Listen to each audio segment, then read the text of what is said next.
Hello, Oregon. I'm Kasha Hall here in the Oregonian newsroom in OregonLive.com. It's Friday, February 6th, and thanks for joining me for CrimeTime News, a roundup of the top crime stories this week. This week, 4 men have been shot in 3 gang-related shootings. The shootings occurred in different parts of Portland, and police don't think the shootings are connected. The gang enforcement team, with about 25 members, is investigating each case.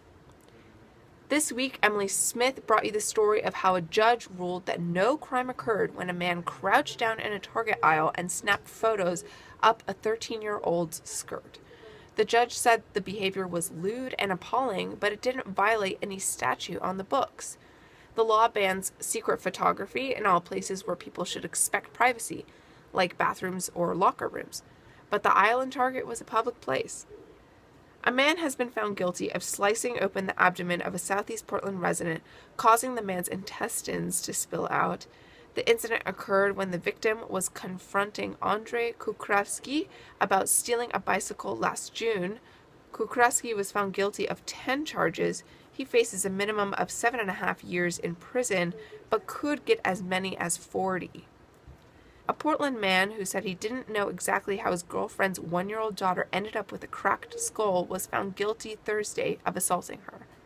Javier Sandoval was convicted of multiple crimes and faces a minimum of 7.5 years in prison.